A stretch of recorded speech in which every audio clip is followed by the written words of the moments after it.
Bom dia, minha irmã, meu irmão, mais uma vez. Quero cumprimentar vocês.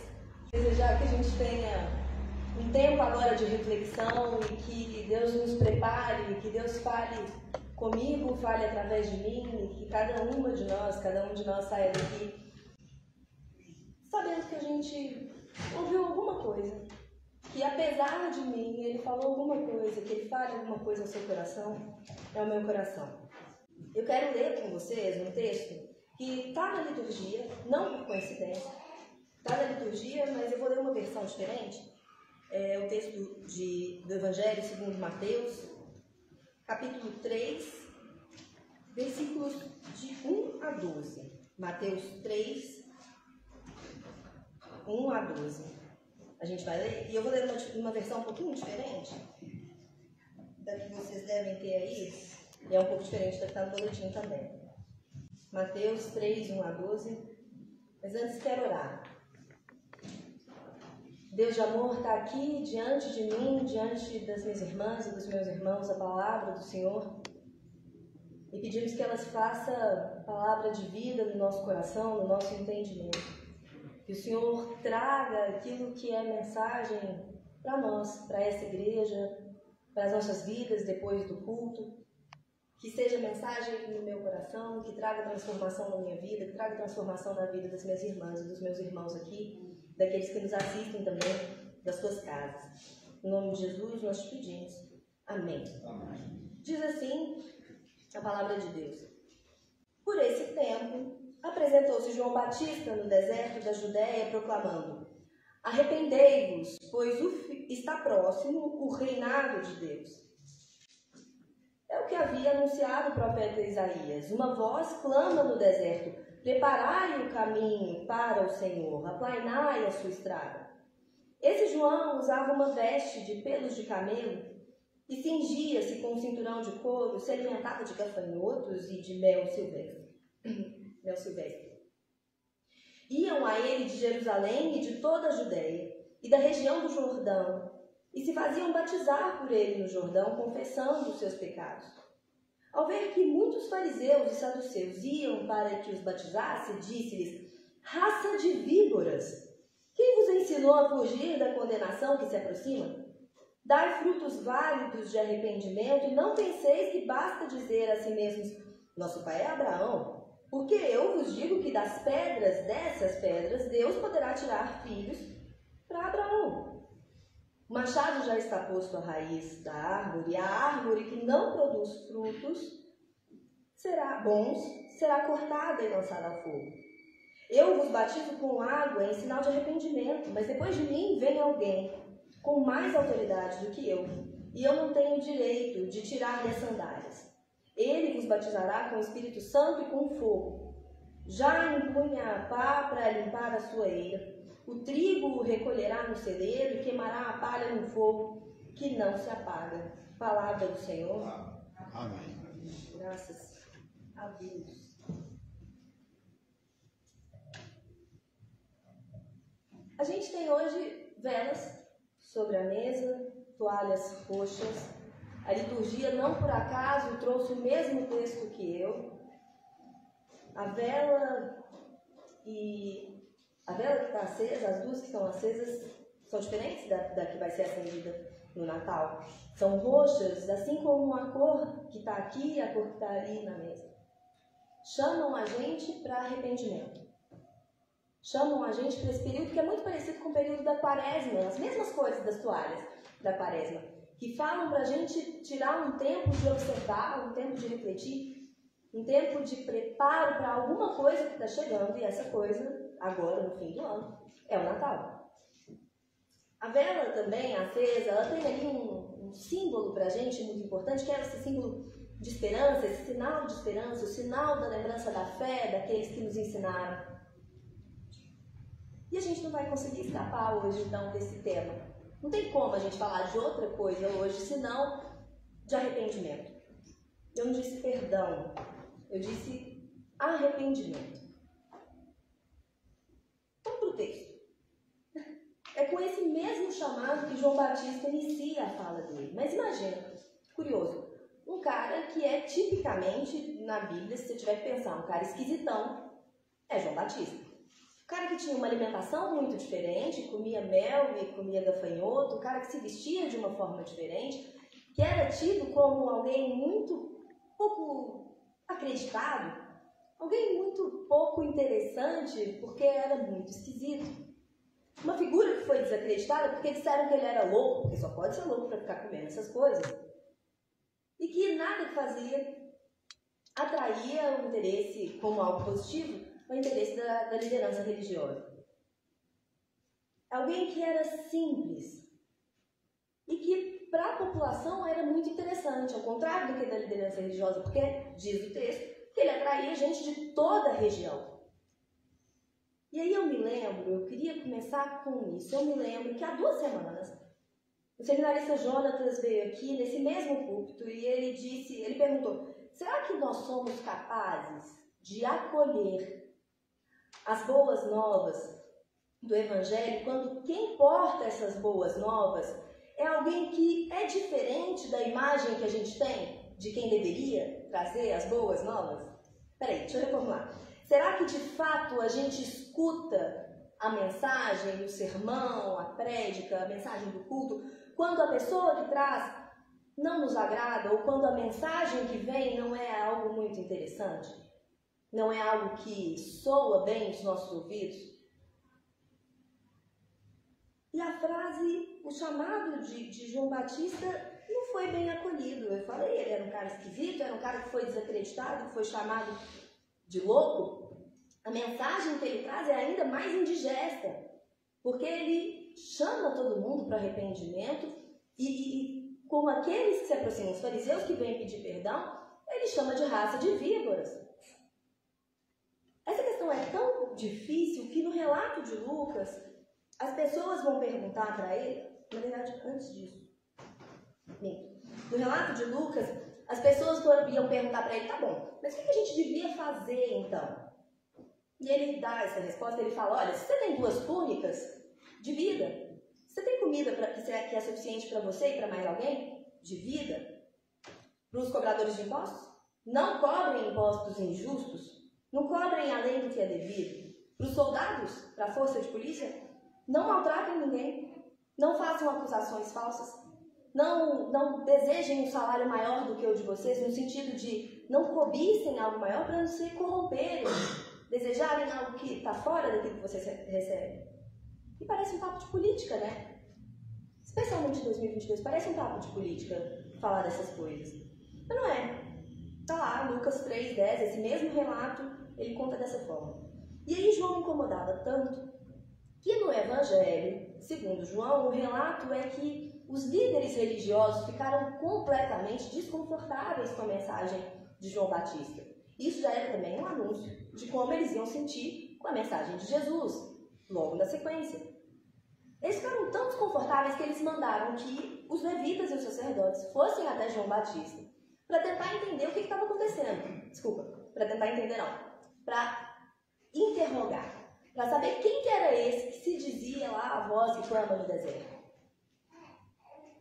E aí é importante que a gente destaque algumas coisas, porque quando os líderes religiosos mandam os levitas e mandam os sacerdotes, eles não estão mandando pessoas quaisquer da igreja, da religião.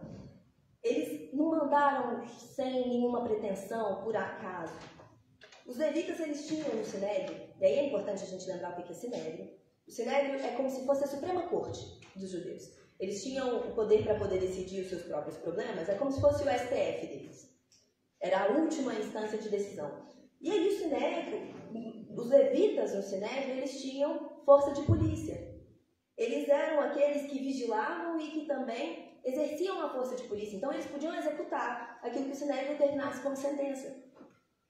Sinédrio, vocês devem lembrar, esse Sinédrio, especificamente aquele dessa época, aquele mesmo que chamou Jesus para ser julgado no meio da noite, na calada, escondido, para que ninguém do povo mesmo estivesse lá perturbando e entendendo o que estava acontecendo.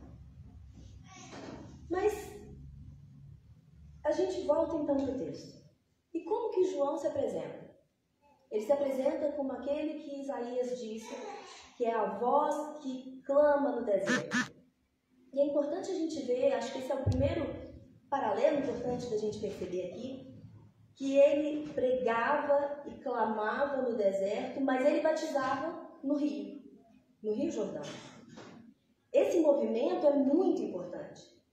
Esse movimento porque ele ouve o deserto tão simbólico para aquele povo. O deserto é um espaço onde se ouve, onde se reflete, onde na sua solidão você para e pensa sobre aquilo que está sendo vivido, aquilo que Deus coloca no seu coração. Jesus foi tentado no deserto. No deserto, então, ele ouve, ele reflete, ele interioriza, reconhece a culpa. O deserto é o lugar do arrependimento. E no rio se batiza. E não é qualquer rio. O Rio Jordão é um dos principais rios do Oriente Médio. É um lugar cheio de gente. Um lugar conhecido, um lugar populoso. No rio, então, se batiza. Se o arrependimento começa no deserto, ele se concretiza ali, no rio, no meio do povo. O batismo, então, simboliza um compromisso público com uma nova ética com o meio social.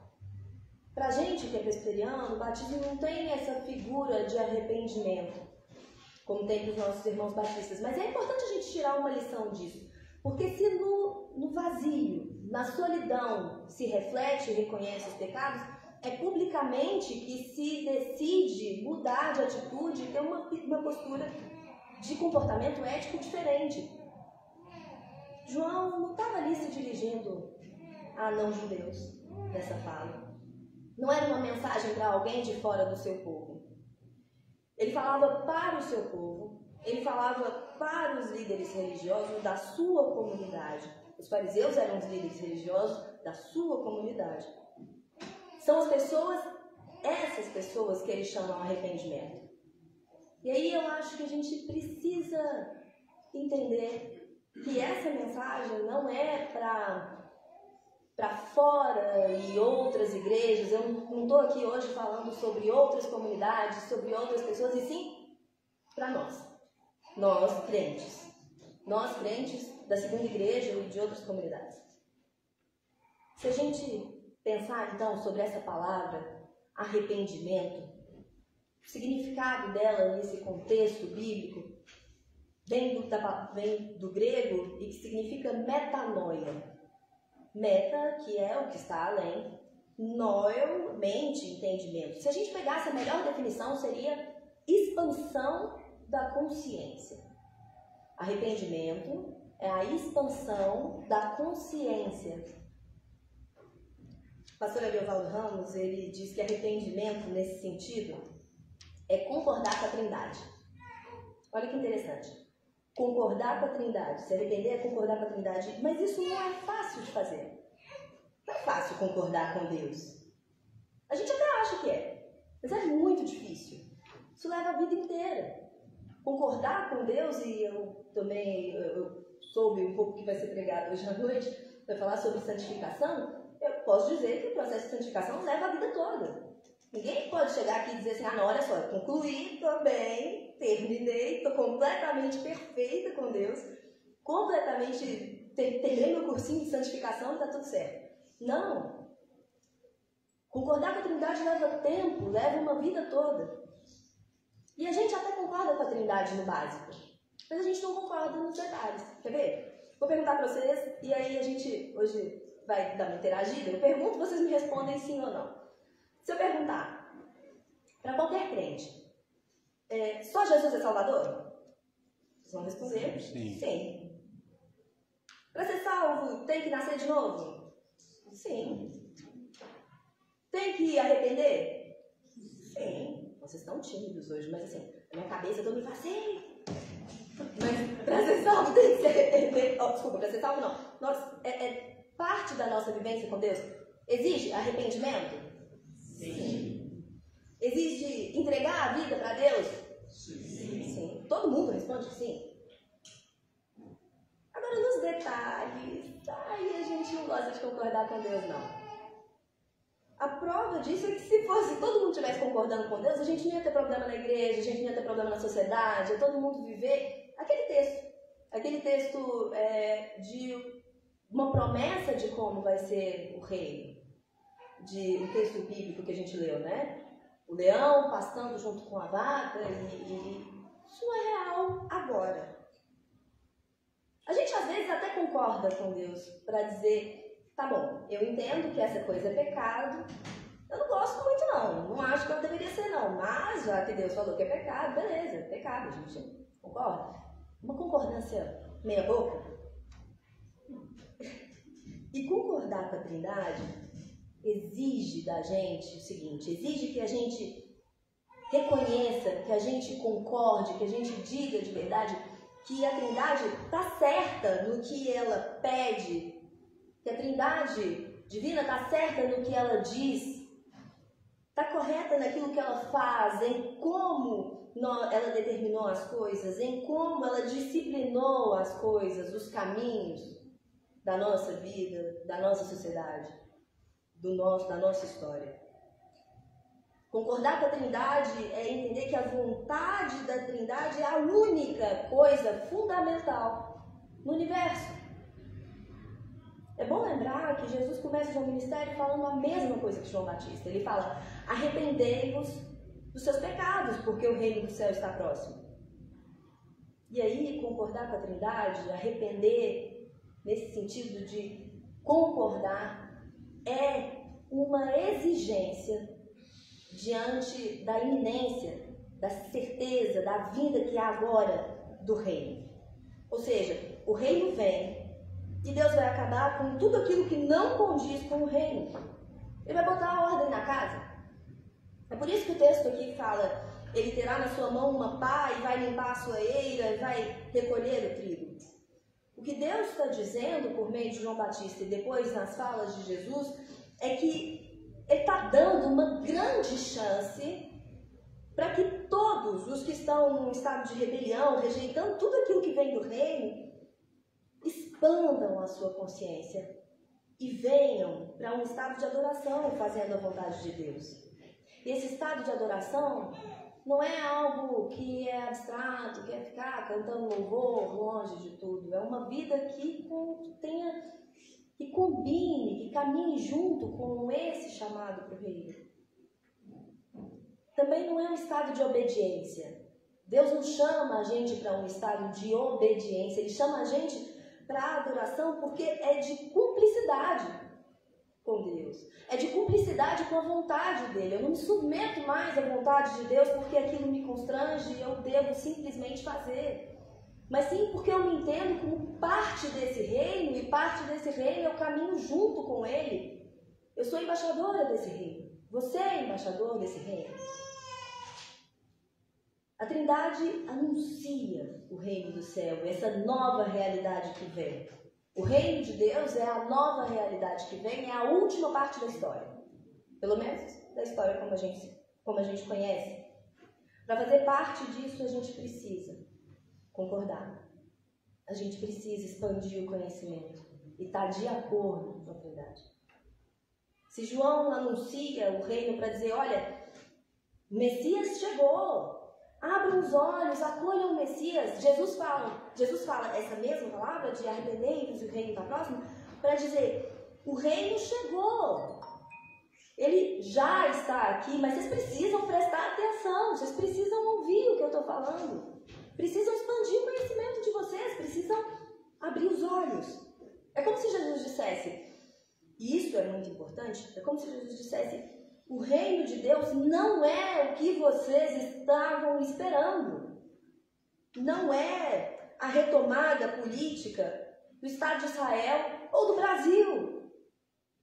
Jesus não estava prometendo a retomada política de Israel, não está prometendo a retomada política do Brasil ou de qualquer outro lugar no mundo. O reino de Deus é onde a vontade de Deus está feita. O reino de Deus, o propósito dele, segundo Paulo, é fazer convergir em Jesus todas as coisas, todo o universo. É muito bonito a gente falar disso tudo, se a gente deixar de forma abstrata. Porque quando a gente fala de perdão, é muito vago. Quando a gente fala de arrependimento, pode ser muito vazio. Lembra que eu falei que a gente concorda com a Trindade no básico, mas não nos detalhes? Dizer que tem que aprender é fácil.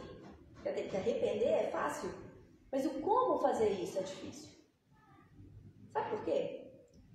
Tem que acabar com as prisões injustas, tem que libertar os oprimidos, tem que repartir com quem passa fome, dar abrigo para os pobres, roupa para os pobres. Não pode se fechar a sua própria gente. E aí tem gente que arrepia, né? Só de ouvir falar dessas coisas. Só por pregar essas coisas, igrejas no Brasil todo têm esvaziado. Pastoras e pastores têm sido constrangidos por falar essas coisas aqui, que eu disse agora. Aqui na nossa comunidade tem gente que escuta essa mensagem, fecha a cara, levanta, vai embora, não quer saber. Culto da consciência negra, mas pra que isso? O pastor fala demais em racismo, meu Deus do céu, tá chato, só tem esse assunto? O pastor fala que é escandaloso precisar dizer que é óbvio que nós cristãos devemos ser contra o armamento da população, mas meu Deus, que coisa chata. Sabe por quê e por onde que passa esse desconforto? As pessoas falam que isso é doutrinação política. Mas olha só, eu digo que a miséria e a fome das pessoas numa fila para comprar osso são um insulto a Deus. E aí as pessoas acham que isso é doutrinação política. Sabe? Eu queria ter tido essa criatividade. Mas essa mensagem não sai de mim, nem do meu pai, que é pastor também, muito menos do pastor Jorge, não vem da liderança da igreja. A gente, por mais que se esforce, a gente não inventou essas coisas todas. Essa mensagem não está escrita. Aquilo que eu li agora, de tem que libertar os oprimidos, acabar com as prisões injustas, repartir com quem tem fome, abrigo, né? Isaías 58, 6 e 7. Quiser conferir? Está lá. O que João Batista falou? Lucas. Está lá, bíblico. E aí é engraçado, porque se a gente se sente incomodado com essas falas, se a gente se sente incomodado quando o pastor fala que o racismo é pecado, quando a gente fala que discriminação baseada no gênero ou na sexualidade das pessoas é pecado, se a gente acha que isso é muito chato, ninguém aguenta mais falar desse assunto, talvez esteja na hora da gente expandir o nosso conhecimento e revisar aquilo que a gente está pregando, aquilo que a gente não quer ouvir. Se é exaustivo, vocês acham que a Bíblia está falando de quê? Que Deus está chamando para arrepender? Por quê? Ter sido chato com seu irmão um dia? Você acha que é isso só? Por ter discutido em casa com alguém, acha que se resume a isso? Eu não canso de dizer, e aí é importante dizer isso de novo e de novo e de novo. Porque todas as vezes que a gente prega aqui, ou que fala alguma coisa na liturgia, as pessoas acham que isso tem uma conotação político-partidária, vocês estão falando a favor de uma coisa. Quero dizer que não existe, nunca existiu, nem no capitalismo, nem no socialismo, nem em qualquer outra forma de pensar a economia, política, sociedade, filosofia, não existe qualquer doutrina que seja capaz de refletir, capaz de expressar o plano de Deus para a humanidade. Entendem? É muito pouco. Tudo isso é muito pouco. Tudo que a gente faz, todo o esforço que a gente fizer aqui para levar as roupas para as crianças da maternidade Odete Valadares, ou que a gente se esforçar para poder pensar em políticas públicas melhores, tudo isso não chega nem perto do que Deus está propondo. E se causa desconforto, agora imagina a minha irmã, meu irmão, sinto muito. O reino de Deus vai causar desconforto. E aí você vai precisar concordar com a Trindade, não é comigo não. Não é com Raíssa não. Nem me acho detentora de palavra nenhuma não. Eu estou lendo para vocês, literalmente lendo o que está escrito. Se sabe sobre esse reino, está aqui, na Bíblia, no aplicativo de vocês, dentro da casa da gente. Se sabe sobre esse reino, está aqui, mas olha, é importante, na perspectiva da pessoa de Jesus de Nazaré. Senão a gente vai lá e tem que esmagar a cabeça da criança numa pedra, porque para ganhar a guerra, não. Na perspectiva de Jesus a gente leu a Bíblia. E aí eu quero lembrar que a gente começou há uma semana a nova temática. reconciliando-nos em Cristo. Pega esse boletim aí, olha que lindo. Davi fez a arte. Davi está na minha frente, fazer uma propaganda. Reconciliando-nos em Cristo, é a temática desse ano. Ele nos confiou a palavra da reconciliação, de sorte que nós somos embaixadores em nome de Cristo. Não existe, presta atenção, não existe reconciliação sem arrependimento. Eu não posso nesse púlpito vir aqui pregar que uma mulher que sofre violência doméstica deve se reconciliar com seu marido e continuar numa relação que a humilha, que bate, que a agride, que fere a sua dignidade. Não posso. Eu não posso dizer para vocês que quem foi ofendido por outra pessoa tem que se reconciliar e essa que ofendeu não precisa reconhecer os seus pecados, não precisa reconhecer que errou. Não tem como. Sem reconhecer, sem arrepender os nossos pecados, não há reconciliação. E a justiça de Deus é diferente, né? Isso é muito bonito. Porque na justiça de Deus não é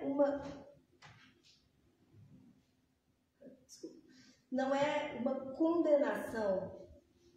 Não há uma condenação após o arrependimento. Vocês sabem disso, a gente leu agora. Na justiça de Deus, Deus é o juiz, o defensor é Jesus, o acusador é o diabo, mas o defensor é Jesus e quem sofre a execução da pena é Jesus. Não eu, não você. Já sofreu, inclusive. Quando a gente chega e pede perdão, a gente já sabe que alguém pagou.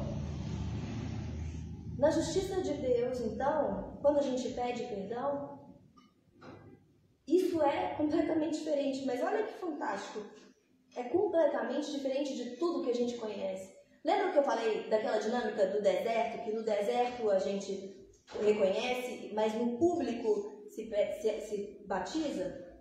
Confessar e arrepender dos nossos pecados para Deus é como esse momento individual, como um exame no deserto. Quando você pede perdão aqui na igreja na hora de confissão, ninguém sai e acompanha para saber o que você pediu perdão para Deus e muito menos se realmente mudou ou não. Ninguém vai embora comigo para saber o que eu mudei na minha semana. Se eu realmente me arrependi daquelas coisas ou não. Mas para reconciliar em Jesus com o próximo, é preciso sentar-se à mesa, junto com a pessoa que você ofendeu, e reconhecer. A justiça de Deus, então, ela parece muito mais com a justiça restaurativa. Ela bota na mesma mesa quem ofendeu e quem é ofendido para que se fale sobre aquele assunto. Para que se peça perdão sobre aquele assunto. Tem que ouvir. Tem que se importar. Não tem saída. As partes precisam estar igualmente dispostas a tratar do assunto. A palavra é para que essa igreja, para que nós, cada um de nós se arrependa. O desejo do meu coração é que a gente expanda a nossa consciência, que a gente aumente a nossa consciência. Que aumentando a nossa consciência, que a gente olhe no olho das pessoas e que a gente dê um passo para reconhecer os nossos erros. Que se aquilo que a gente entende como forma de vida, se aquilo que a gente entende como política, como vida em sociedade, como a forma como a gente se comporta nas nossas famílias, se isso não tem nada a ver com o reino, arrependa, corrija, que a gente revise. O desejo do meu coração para a nossa comunidade nessa manhã é que o domingo do Advento, que as palavras que a gente diz aqui, que as mensagens que a gente traz, que as cores, todos os símbolos não sejam em vão. Que a gente, ao se encontrar com Cristo, que a gente realmente reconheça, arrependa e tome uma postura ética de comprometimento público com as pessoas. É essa a vontade que eu tenho, o chamado que eu tenho para a gente nessa manhã. E eu quero orar agora com vocês.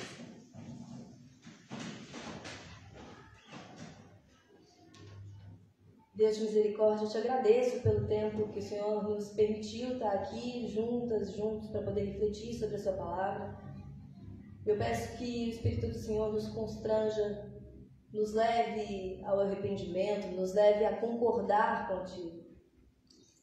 Que haja reconciliação sincera e que o nosso desejo para o ano que vem não seja vazio. Que essa mensagem que está no nosso boletim, que nós vamos ler dominicalmente o ano inteiro, não seja vazia.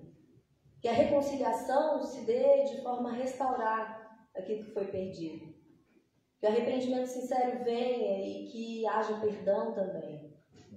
E que, não havendo possibilidade de caminhar junto, em alguns casos, que o Senhor dê sabedoria, dê respeito, para que as pessoas sigam suas vidas reconciliadas contigo. Que seja sincero, Deus, todo o nosso mover nesse sentido. No nome de Jesus. Amém. Minha irmã e meu irmão, que a graça de nosso Senhor Jesus Cristo, que o amor de Deus, o nosso Pai, que a doce consolação, companhia, comunhão do Santo Espírito sejam com você hoje, com sua família, até o dia do nosso Senhor Jesus. Amém.